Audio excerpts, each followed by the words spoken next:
Philippines iGaming boom, regulatory reforms, record growth, and regional competition. Thank you very much for your time for the latest panel. Hope you enjoyed it. We'll proceed to basically some more oriented Philippines. We are located in Philippines, and this panel will be devoted to the Philippines mostly. So, first of all, I would like to introduce my dearest panelists. Today with me, Kris Galloway, head of the iGaming product at Sumsub. Please welcome everybody. Yeah, I'll clap myself. I will help you. Also today we have Paul Fox, who is the co-founder and chairman of Claymore Solutions. Welcome everybody. Come on. And also would like to greet our dearest panelist Brycan, Dayao, the VP of Operation of the Amused Group Philippines. So, if we are in Philippines, everybody has heard a lot about this recent crackdown and the rising up of the Philippines, of the iGaming market here in terms of the revenues. In 2024, as far as I understand, it has been growth like for 165%. Well, logical question. What are the key factors of this enormous amount of the increase in these revenues? Let's start with this basic question. Paul, maybe you can start sharing your couple of thoughts on this.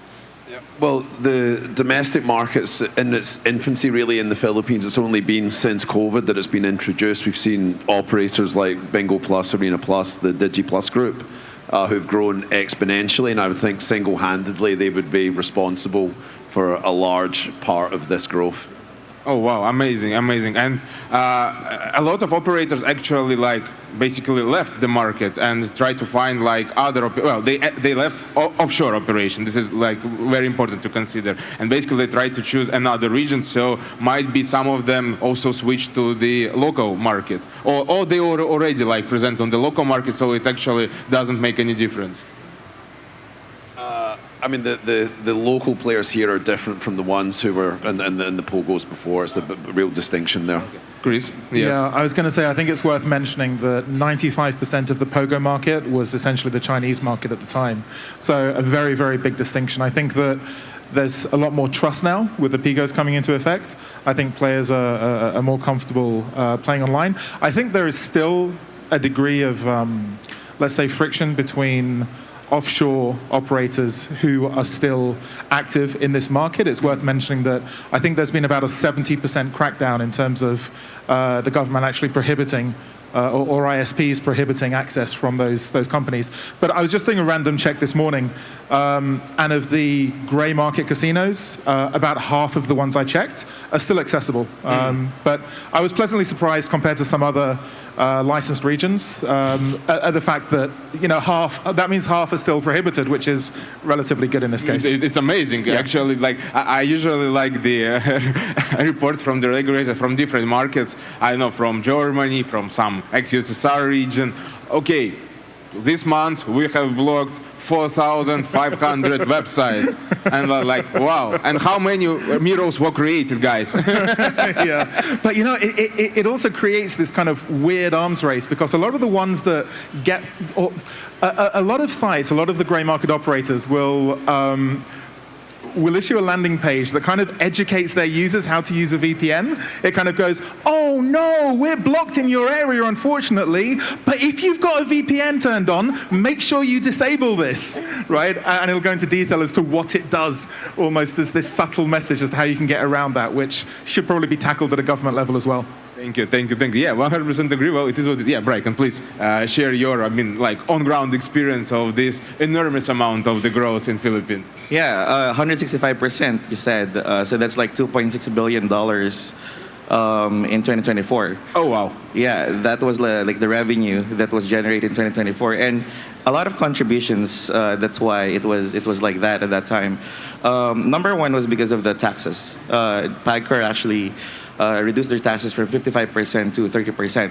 So if you're an illegal operator, it just doesn't make sense to operate illegally because it's just 30% compared to others. So it just makes sense if you are in the Philippines and you have the money, you have the deep pocket, then you can just like be legal and shy away from these raids and everything. The other one is the accessibility of online. Before it was just inland, and you have the small shops here and there in the Philippines. But imagine like now in the mountains, you can actually bet. You can place your bet as long as you have your internet connection, right? Before you have to like go 5 hours, go to the nearest casino before you can place your bet, recreationally. But now, before you sleep, if you're bored, Bingo Plus, Arena Plus, Bet 88, you all have it in the palm of your hand. If you have GCash, even if you don't install the casino app, if you have these payment methods, it's inside the payment method. It's like they're not giving us excuse to not play. So it's just the availability that actually contributed to that 165% growth. And I believe as well that the operators that were illegal that time, a lot of Filipino players were alarmed because you can't withdraw your money if you're actually playing with illegal. Those sites will be shut down. So if those sites will be shut down, what about the withdrawals? So it just makes sense to actually just go to the legal ones. So if you're in the legal ones, the numbers are recorded 165%, and I don't even believe that it's 165%. It's gonna be like there's like a lot of things still not recorded. But that's the recorded one. So yes, please. I was just going to say, completely agree. I think the one exception is crypto there. If you're, I won't name any names, but if you're one of the leading crypto websites, we say just 30%, but that could still be 25 million a month that maybe you don't want to give up. And if that's what you're known for, then I'm not sure what the crypto adoption rate is in Philippines is actually. So any ideas? Nobody knows. I know here's the rule. If it's not regulated, if there's no accounting, there's no audit, nobody knows. I know that on the previous panel, over-regulation came up. And I think in some areas, such as Brazil, which has a very high crypto adoption rate, for example, over-regulation becomes incredibly dangerous because you don't want to push players into a black market. You don't want to push them onto those illegal operators. I think in the Philippines, it's a little bit different. I know that also here, I think the online revenue is at about 70% of land-based revenue. As a comparison, for example, in Europe, it's about 60% land-based and 40% online. UK switches that, so UK is 60% online and then 40% land-based, which makes sense. But yeah, just I think some concerns there. If you look at the responsible gambling, at who's allowed to play it, the fact the age limit is 21, and then you look at the fact that a lot of the offshore operators tend to be more innovative, right? They can be just because they don't have to follow the same rules that a lot of the regulated operators have to. So they can play around with different types of games, whether it's dice, whether it's player versus player games. They can create an ecosystem, which is also kind of driven by the iGaming culture. So an interesting stat is that millennials, people my age, 26 to 40, gaming is... Same group. Gaming is the 7th most popular pastime hobby. For Gen Z, it's number 2. It goes up to 2nd. So I think that we don't want to risk in the Philippines over-regulating to the point at which you push people into what's ultimately a very appealing black market ecosystem. Perfect, thanks. Paul, you have a couple of thoughts here. Yeah, with regards to crypto adoption, the rates for the Philippines are actually very high. The number one economic pillar of this country is what's known as OFW, Overseas Filipino Workers. And you're now seeing more and more OFWs who are actually sending their remittances via crypto, coins.ph, for example. A huge company here. You have PDAX and a few others. So the crypto adoption certainly is here, compounded by the fact that there are a lot of people still in the Philippines who are unbanked. Well, interesting. Apologies, I would like to revert. I allowed you to speak a couple of thoughts, but Brycan, the 2 things from your speech: decreasement of taxes and withdrawal, unavailability of withdrawal from the offshore gambling websites. From my experience working with the regulators in different countries, well, I heard only a couple of cases when there was an opportunity to speak with the regulator and to basically ensure that the taxes would be decreased. How this happened? Do you know what were the arguments in terms of the making the taxes lower than it was? During that time, there was like a lot of conversation on what are we going to do to actually eliminate everything. It's not hidden to the masses that the online casino or iGaming contributes a lot in the in the economy of the Philippines, and it's a testament during the pandemic. It saved us. That was the time that the Pogo was actually it was released and everything, and it was there. It was just the abuse of whatever you can do, as long as nobody's telling you not to do it, as long as you can get away. But one of the key things that they realized, if we lower these taxes to a point that it's still accessible to the revenue and it's still accessible to the operators, then it just makes sense to let's try it. Again, a while ago, with your panel a while ago, this was a third reinvention. So, you don't get it the first time. And I'm not even sure if this is the perfect tax, a deduction that we need to have, but as per revenue and as per the numbers, it's actually working at the moment. The reason I actually asked this question because from the regions where I'm from, it's mostly ex-USSR region, the only tendency that is happening in terms of the gambling taxation is only increasement. Never I have heard about the decreasement of the tax rate. So that's why I was I know this information before, this was not a bummer for me right now, but in any scenario, this is this is really amazing in terms of the, I would say, readiness of the regulator to understand the current market practice and to try to do better. And actually, from one of my Asian clients, I heard that even by this decreasement of taxes, the regulator even earned more than it was expecting in terms of the revenue. So I was also in countries like Kazakhstan, Uzbekistan, I was saying to the basically government authorities, gents, I understand your desire to tax the gambling business as much as possible. This is perfectly understandable. This goes in practically every country.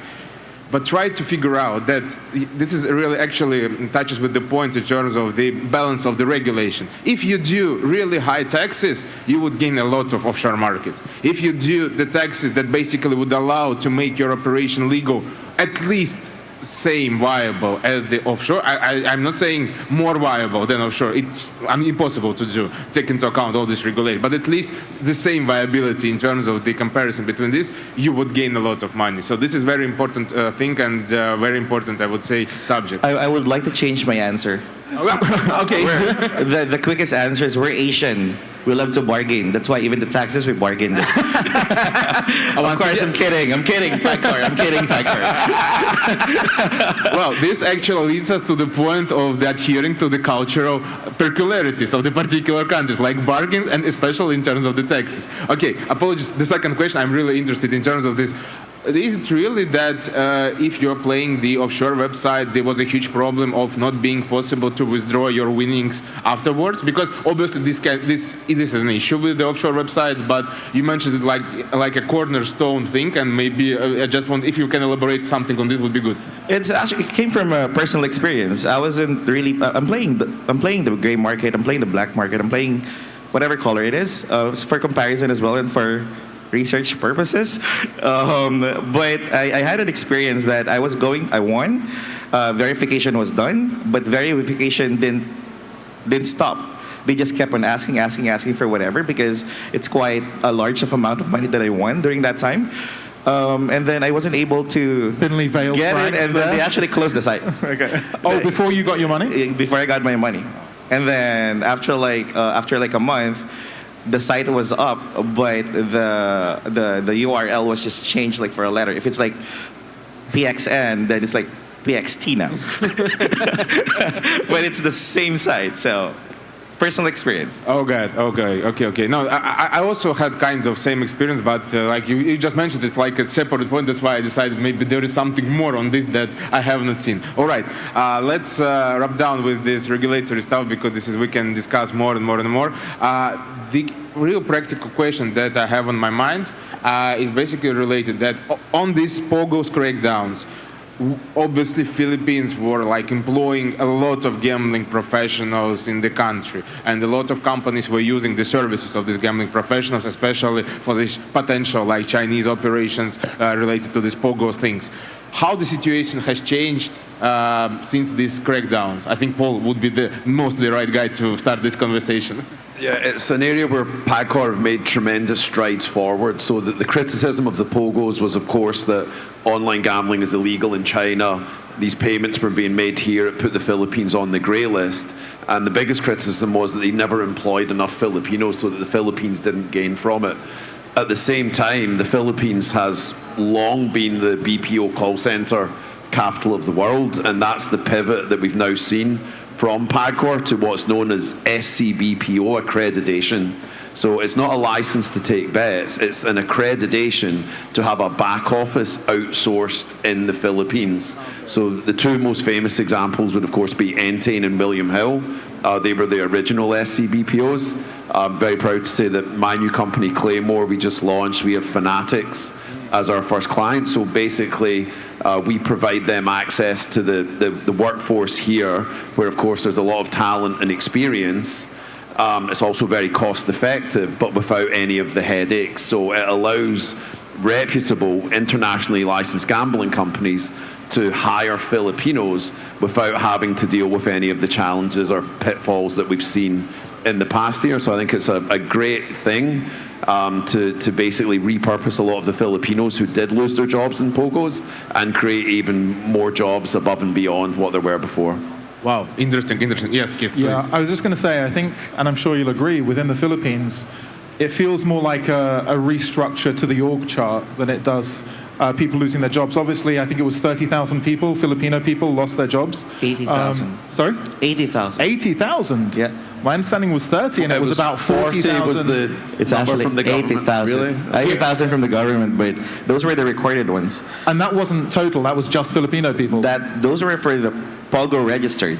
Those were even the illegal ones. Okay, so I think it's kind of the same. From what I read, it was 30,000 Filipino and then about 50,000 people from overseas who lost their jobs. So as far as Filipino people are concerned, I imagine those people would then move into the PIGO architecture and be able to get rehired. I would hope, at least, anyway. Brycan, would you like to add something on this? I do agree with the shift and the restructure. But it was really disheartening because no one was ready for it. Coming from the industry, coming from the gambling industry, and being underground, it was very.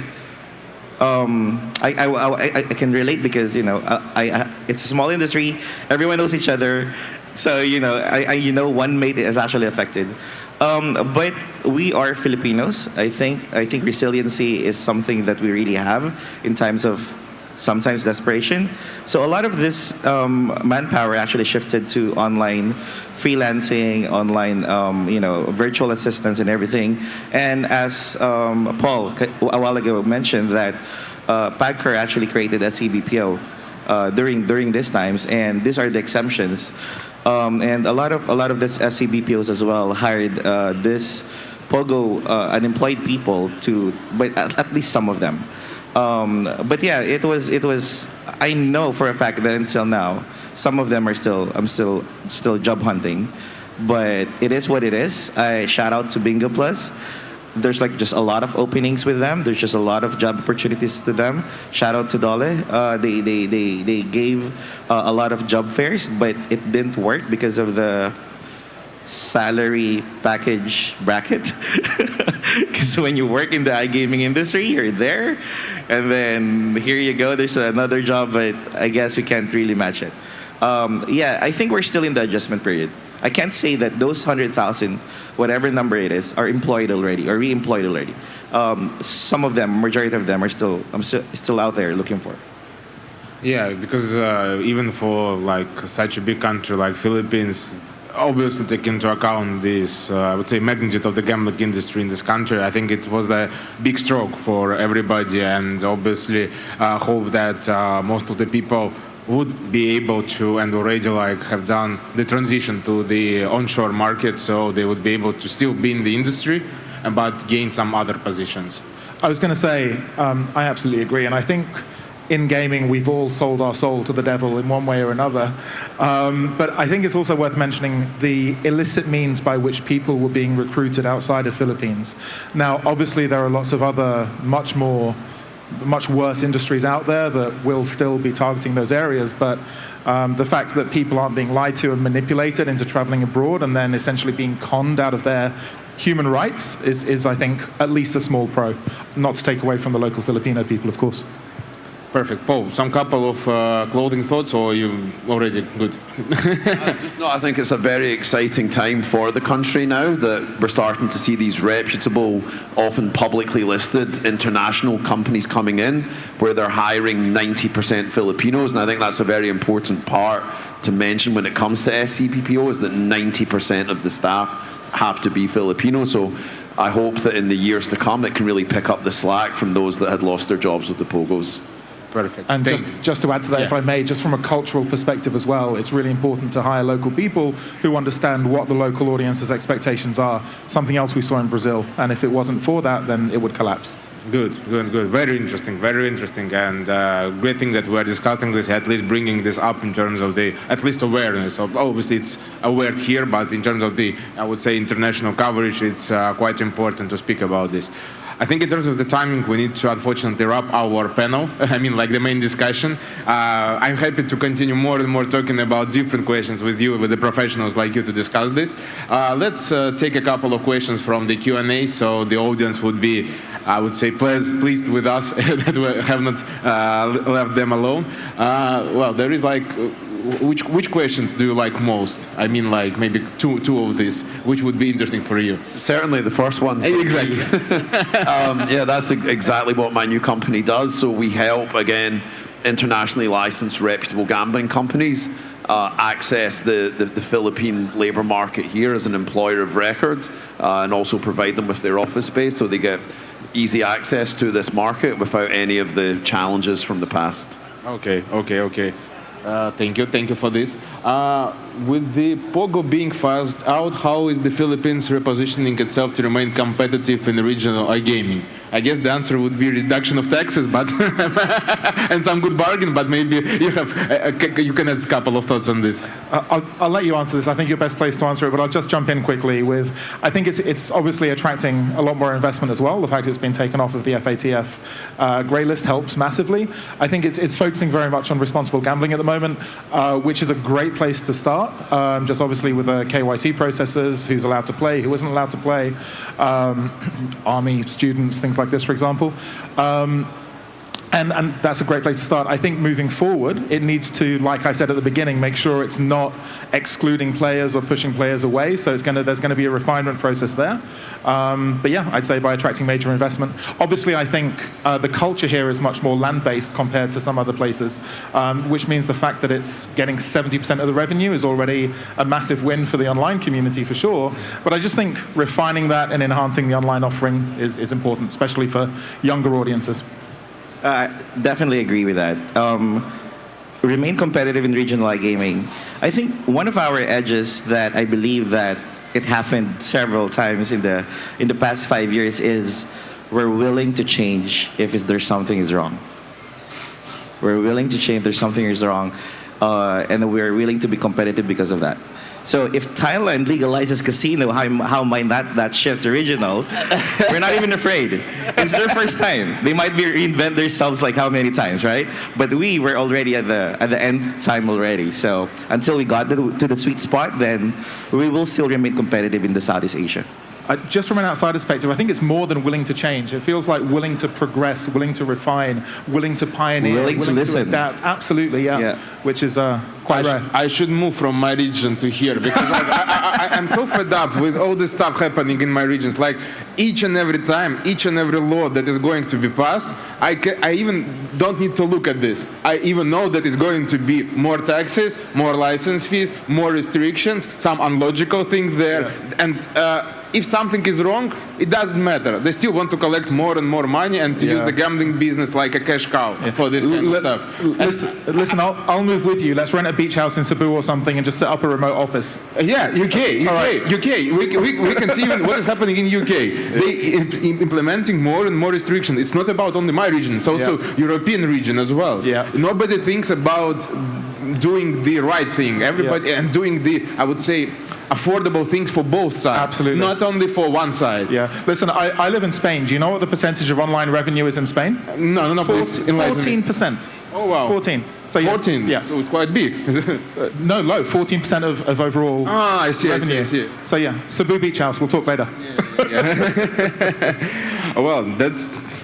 I should move. I should move to other region. I cannot hear like all this stuff because like you're telling me each and every way that you're trying to reinvent something and to make things more look, I would say, good for everyone. Well, that's amazing. I really like Philippines. I really like, gents, your participation on this panel. Thank you very much for your very, very valuable insights and wish you all the best. Thank you very much. Thank you, everyone. Gentlemen, thank you so much. And when you get that beach house, I'll come and do admin for you, okay? Okay. I'm happy for that beach house thing. Can we please have a round of applause for these gentlemen? What an amazing panel discussion. And a huge thank you to Ivan for hosting not one, but 2 panel discussions this morning.